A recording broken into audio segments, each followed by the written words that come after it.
This week's Political Roundtable, our reporters Andy Green, City State Editor for the Baltimore Sun, and Liam Farrell of the Annapolis Capital. Thanks for being here. Good to see you, Jeff. Looking very much like the superdelegates are going to settle things on the Democratic side. 29 of them are Marylanders, and it's pretty much a three-way split between the Clinton campaign, the Obama campaign, and a large number of undecideds. Let's take a look at the undecideds for a second. The number has actually dropped from 10 to 9 just today as John Gage of the American Federation of Government Employees endorsed Obama. You have a lot of big names there who are still on the fence. What's going on? Yeah, I think a lot of these people are going to stick until we see a real clear movement in the race. I mean, a lot of superdelegates in the last couple of days have been moving toward Obama in the wake of the North Carolina and Indiana primaries, as it seems more likely that he's the almost certain nominee.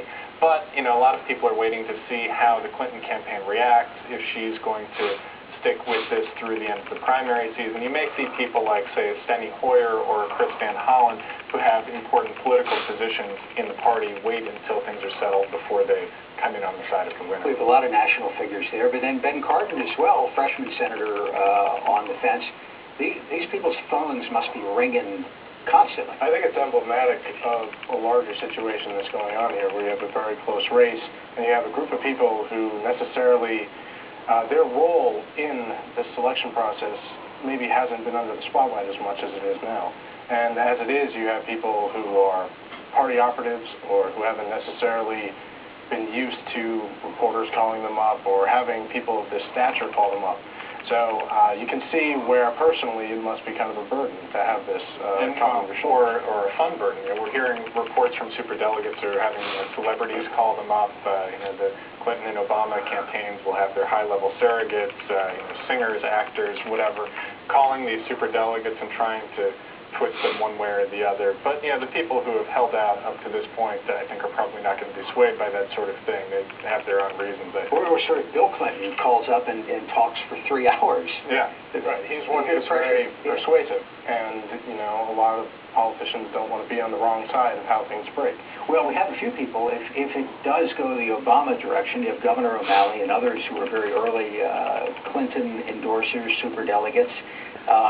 Does that hurt in some way? I think Governor O'Malley probably will come out fine if Obama is the nominee. You know, he hasn't been as out in the forefront as, say, Ed Rendell was in Pennsylvania. You know, he's made some appearances on Clinton's behalf, but he's never attacked Obama by any means. In fact, he's always been pretty gracious about Obama, and besides which I think he can say, look, the Clintons and I have a long relationship, and that's why I endorsed. I don't think it'll be a problem.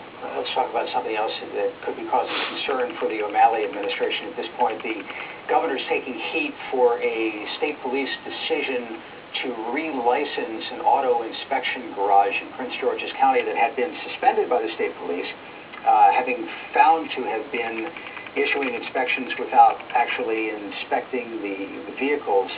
Senator Exum of Prince George's County lobbied for the reinstatement, and there was an internal state police memo that the Washington Post published with this quote from the captain who was in charge of that unit, saying that strong political pressure was being received from the governor's office to reinstate Hilltop Fleet Services to the Vehicle Safety Inspection Program. They were subsequently reinstated. I guess the questions here are whether Senator Exum was applying inappropriate pressure, whether the administration then applied inappropriate pressure to the state police, and whether the state police inappropriately rolled over on that. Where does this go? Well, this is the sort of thing which I think never plays well with voters, is they think that perhaps political reasons are getting ahead of bureaucratic ones, where this is a situation where something's being done for our safety and personal opinion and personal gain got in the way. I think part of this is also the residual concern about the special session. Some of these talks took place around the time that votes were needed. And Senator Exum voted for every piece of the package along the way during the special session. That's not to say that's why he did it, but that's one of the reasons why And people then look at this notably, very separately. he was the lone vote against the confirmation of Colonel Sheridan to lead the state police. Yeah, so he's not exactly voting the O'Malley way on everything, it seems. But another thing to bear in mind here, though, is that there have been other stations in the past who have been suspended from the program and brought back in. And what the state police said was, look, we did not have any established procedure for when people should have their licenses revoked and what they need to go through to get them reinstated. They have now established such a procedure. So, you know, this really pulls the curtain back a little bit on what we mean by constituent service when people get their legislators involved in trying to push for their causes. So, you know, I think the story really just showed us a little bit about how the game is played. And the governor was pressed on this on a radio interview this week and basically said that this particular outfit will be under increased scrutiny, as you can imagine. Mike Miller, Senate President since 1987, has a fundraiser coming up next month, and that's making news because he had said at the beginning of this term that this was it. He was done, and the implication of the big fundraiser is that maybe he's not. Although he had the same fundraiser last year, too, after he announced he was going to quit. People have been greeting the idea that Mike Miller would quit with skepticism from the very moment it escaped his lips. I don't know what your opinion is. I mean, I had a conversation with him last year that sounded a lot like what was recently published in the Washington Post. That his decision to retire largely came from a conversation he had with two state senators who were also considering retirement. But he doesn't want to be a lame duck.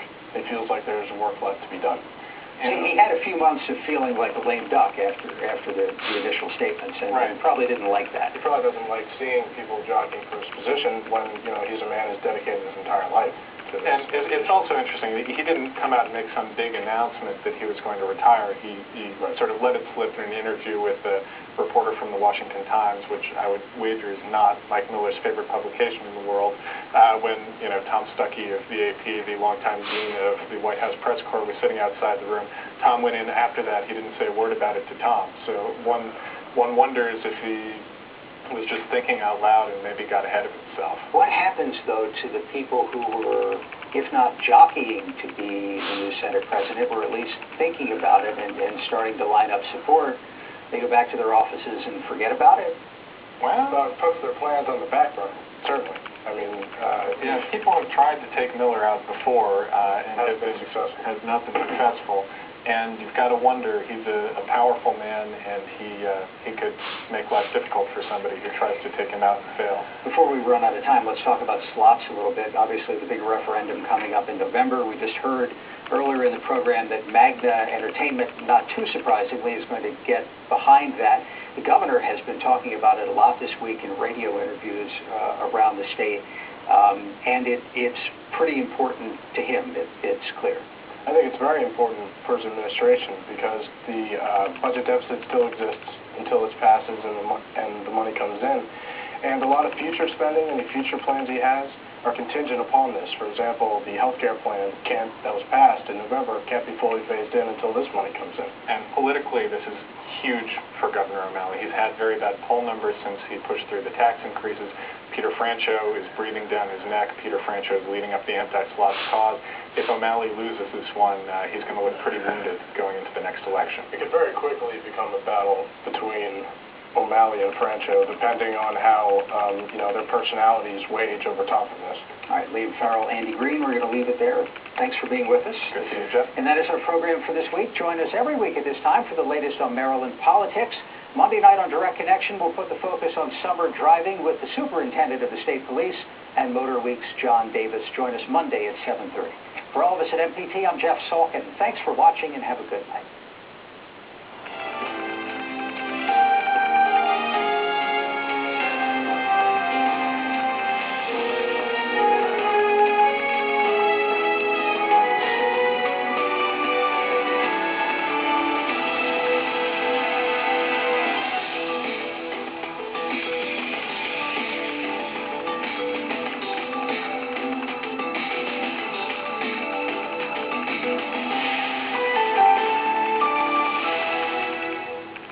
State Circle is made by MPT to serve all of our diverse communities. and is made possible by the generous support of our members. Thank you. This is Primetime PBS on Maryland Public Television. Your opinions matter to us. Become an MPT Insider. Catch the